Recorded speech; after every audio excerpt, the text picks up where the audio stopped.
PF क्या होता है? प्रोविडेंट फंड यानी भविष्य निधि। ये इसलिए है ताकि भविष्य में हमें किसी चीज़ की ज़रूरत पड़े तो हम प्रोविडेंट फंड के माध्यम से उसे पूरा कर सकते हैं। पीएफ दो तरह से होता है, ईपीएफ और पीपीएफ। ईपीएफ मतलब होता है एम्प्लॉय प्रोविडेंट फंड और पीपीएफ मतलब होता है जो पब्लिक प्रोविडेंट फंड। ये लॉन्ग टर्म को होता है, ऑटोमेटिक होता है, सिक्योर होता है और इसमें सोशल सिक्योरिटी भी होती है, साथ ही ये रिस्क फ्री होता है। जो ईपीएफ होता है एम्प्लॉय प्रोविडेंट फंड, ये जॉब वाले लोगों के लिए होता है, यानी कि चाहे वह सरकारी कर्मचारी हो या फिर वह प्राइवेट हो।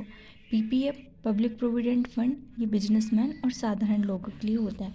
अब हम इसमें अंतर देखते हैं।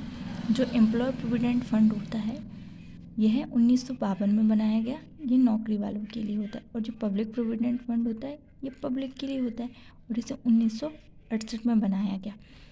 जो ईपीएफ होता है उस पर अकाउंट खुलवाने की जिम्मेदारी कंपनी की होती है ना, क्योंकि वहाँ पे जो कर्मचारी काम कर रहे हैं वो उनकी सैलरी से 12% सैलरी का 12% काटते हैं और उस पर वह उन्हें 8 से 9% ब्याज देते हैं। वहीं जो पीपीएफ होता है यहाँ पर हम अपनी मर्ज़ी से 500, 1000, 10,000, लाख कितने भी रुपए एनुअल जमा कर सकते हैं, जिस पर हमें 7 से 8% ब्याज मिलता है। इसकी मैच्योरिटी जो होती है, जब हम सेवानिवृत्त हो जाते हैं तो हमें पैसे मिलते हैं और इसकी मैच्योरिटी 15 साल में हो जाती है। इसका पार्शियल विड्रॉल हम कब कर सकते हैं? जब हमें एजुकेशन है या स्वास्थ्य से लेकर कोई भी गड़बड़ी आ गई है, उसके लिए हम पार्शियल विड्रॉल कर सकते हैं, लेकिन कम से कम 5 साल होने के बाद ही। इसे भी हम इमरजेंसी में कर सकते हैं 5 साल होने के बाद भी। ये टैक्स फ्री होता है।